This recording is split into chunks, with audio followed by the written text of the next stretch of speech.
Hallo und guten Morgen for the final time from AIDS 2024 here in Munich, Germany.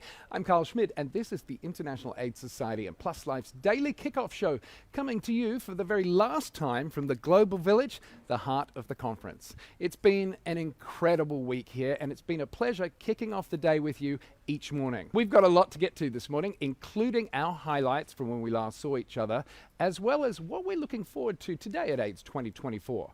And a bit later on, I'll be joined by the Director of the White House Office of National AIDS Policy, Francisco Ruiz, along with the Global Chief Executive Officer of the Elton John AIDS Foundation, Anne Aslett, and good friend to Plus Life, Dr. Monica Gandhi, to get their take on this year's conference. But first, here's just some of the amazing highlights from the last 24 hours. I think the message has been given to you and to all of us. Sex work is work. PEPFAR Ambassador Dr. John Nkingasong delivered a powerful keynote address at a special session focused on taking responsibility and leadership towards ending HIV. The time is right to do the right thing, which is to really entrust that leadership into the hands of the countries. Using the power of community-led research and evidence-based advocacy, we improve the outcomes of people living with HIV. Radical honesty and bold solutions are what are needed to end AIDS, and that's exactly what was being discussed at a satellite session yesterday. Accomplished a lot, and there is no longer this sense of urgency about HIV being a risk or something that we need to continue to prioritize.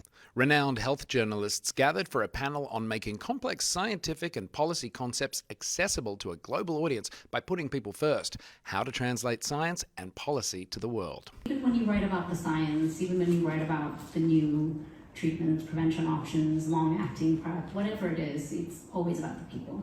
And it was a celebration of all things U equals U in the Global Village. Plus Life's own Raif Darazi and I Am a Beautiful Story creator Doreen Muracha strapped on their dancing shoes and joined in the fun for a dance party that highlighted the diversity and creativity of the U equals U movement and helped bring attention and raise awareness to the U equals U university resources. What a great way to wrap up an amazing week of activities here in the Global Village, which has been celebrating its 20th anniversary as an integral part of the conference. Now, it may indeed be the last day of the conference, but that doesn't mean that things are slowing down. Here's what we've got our eyes on today. I learned that, living with HIV comes, of course, with a huge burden, but also with some privileges that you would lose if you would not have HIV any longer. Happening right now, a plenary session on preparing for the future. I think we need to start talking about the concept of cure. We are doing that, and thinking about if we have the opportunity to cure people, are people going to want it? And later today, the health challenges encountered by trans individuals with an emphasis on their increased susceptibility to HIV will be in the spotlight at a symposium titled Breaking Barriers, Paving the Way for Enhanced HIV Care in Trans Communities. You grant transgender people access to gender-affirming care, legal gender recognition, and anti-discrimination laws. You give them the chance to reduce minority stress and then take care of themselves. Here we go. 3, 2. It has indeed been a very action-packed and full week here at AIDS 2024. Joining me now in the Plus Life studio to give their unique perspectives and thoughts on how this year's conference has been, the Director of the White House Office of National AIDS Policy, Francisco Ruiz. Good to see you. It's a very big business card. You need to get all of that on there. Global Chief Executive Officer of the Elton John AIDS Foundation, Anne Aslett, and our good friend from the University of California, San Francisco, friend of Plus Life, Monica Gandhi. Good to see you, Doc. Good to see you. Let's dive straight in. The theme has been putting people first. How have you felt? Has the conference succeeded in delivering on that message, Anne? Yeah, I think it really has. I mean, tons and tons of sessions which have actually talked about it doesn't make any difference what kind of services we deliver. If they're still top down, if they're not actually driven by communities, they're not going to work. And we love that, because at the foundation we run a rapid response fund which absolutely helps the individual before it helps anybody else. I think it has worked, yeah. Dr. Gandhi, I say this all the time. Put people first. It's like U equals U. It's really kind of simple and obvious, isn't it? Yeah, it is a great message. I love that that's the theme of the meeting. I'm not as sanguine about, as a provider, I'm still concerned about accessibility to medication. So what this meeting felt like was there was this big breakthrough with pre-exposure prophylaxis, every 6 months giving a medication called lenacapavir in cisgender women. At least so far is 100% efficacy. I'm sure there'll be some, but it's incredibly exciting. It's really, really high levels of efficacy. And then there's been a lot of protests. There's been a lot of noise about, well, so then what does that mean in terms of the next steps? Because we had long-acting PrEP agent called cabotegravir that was released in 2021, and the rollout has been dismal. It is nowhere in low and middle income countries. It's just starting to get there, and what that means is it just took so long that we have these worries that how long is lenacapavir going to take.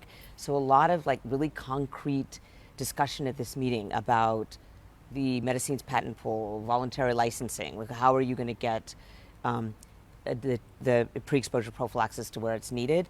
And I think that I still have trepidation about it given the experience with cabotegravir, so I'm watching that. Everyone's watching that. Cautiously optimistic. Yes, perhaps. that's a good way to put it. Francisco, has there been a particular piece of science that you've learned over the past week that you've just gotten really excited and really happy about?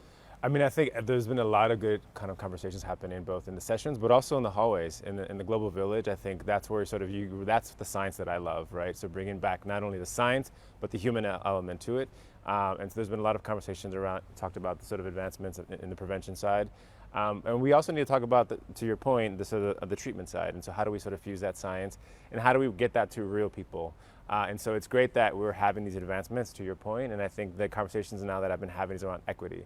So how do we have, as we're developing these new tools, at the same time, how are we making sure that the science is also getting to communities that need it most?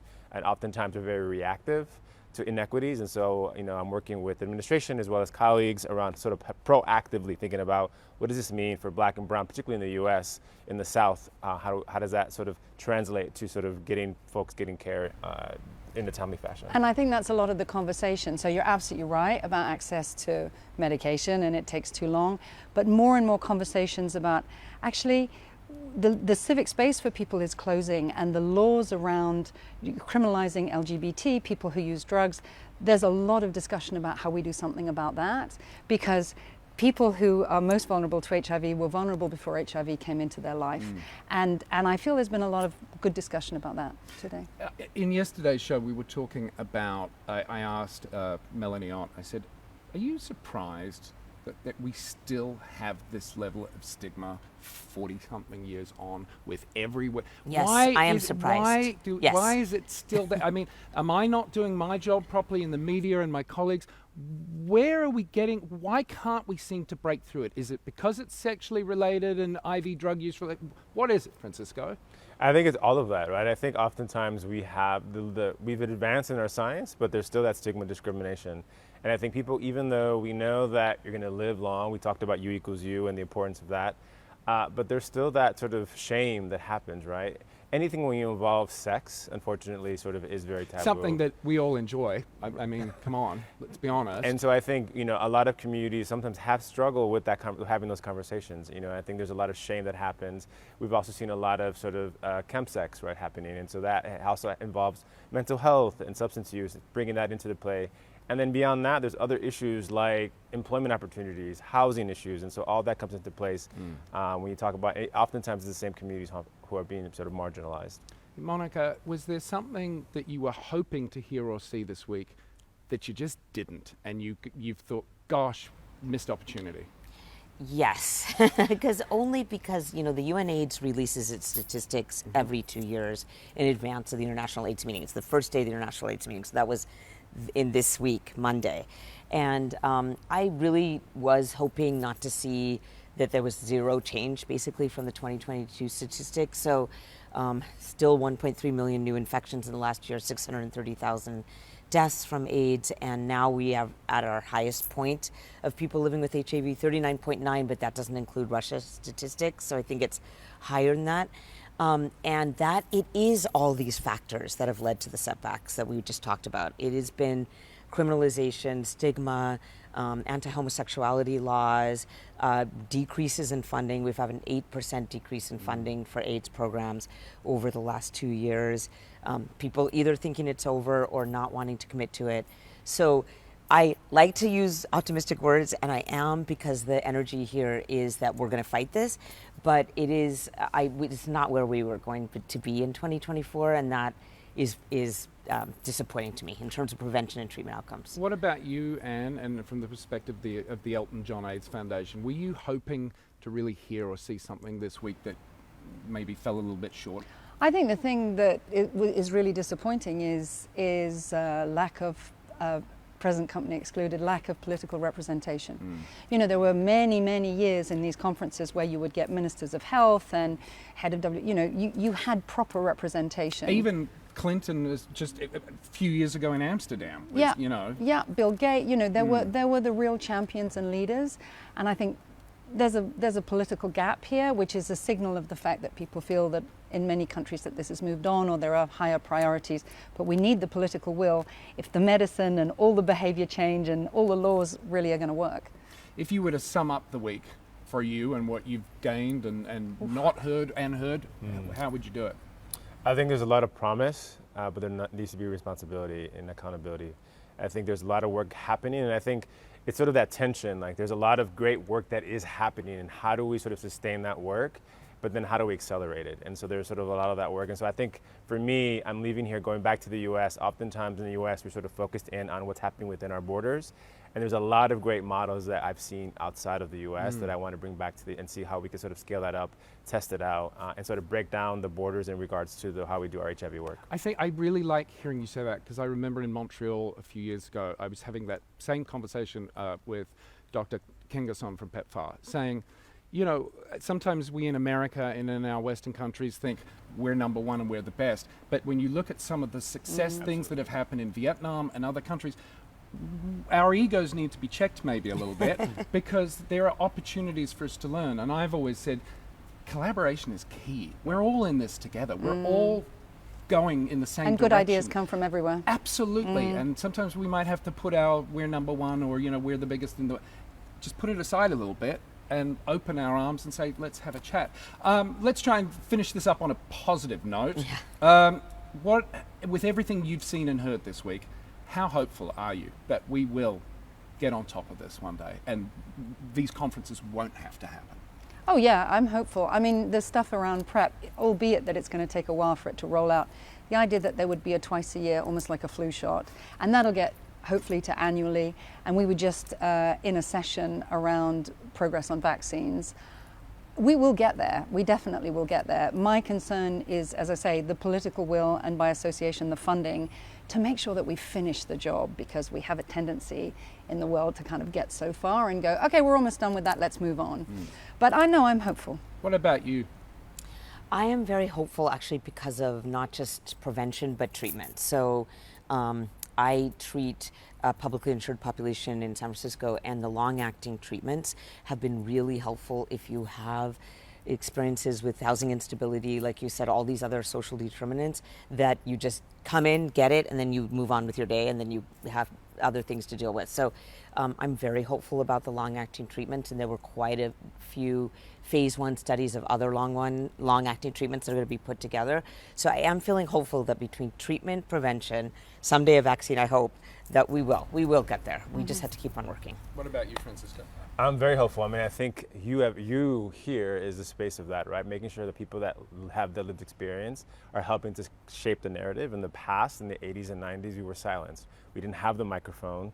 We didn't have the platforms, and I think I'm seeing that more and more. As someone living with HIV myself, being in the White House is very much of an honor, and I don't take that opportunity lightly. And so I think having folks who are able to carry the story and also carry sort of the science collectively, I think is going to help make the champions. Well, I know it's the start of the day, but I thought we'd finish off with just a little cheers and a toast. You know, and this will make the last day of the conference a little smoother for you, perhaps. Yes. Or in my case, I'm going to now go and fall asleep and have a cheer. But thank you all for joining me. Cheers. Here's to a very good Putting People First conference. Yes. Thank you all. And thank you. It has been a privilege to share the start of each day with you as we've brought you our AIDS 2024 live daily kickoff show. Thanks to our great partner, the International AIDS Society, and all the guests who've joined us and the interviewees. I also want to acknowledge the long hours, hard work and dedication from the Plus Life team behind the cameras. Brent and Amy Zaki, Mike Spira, Victor Barrero, Micah Slay, Rocco and Dan Caruso, Marcos and Sherry back in Los Angeles. Thank you guys. Remember, if you want to share your thoughts on the discussion we just had or anything else related to the conference and HIV, be sure to follow, like, and share. We are at Plus Life Media across all social platforms. And you can use the hashtag AIDS2024PlusLife.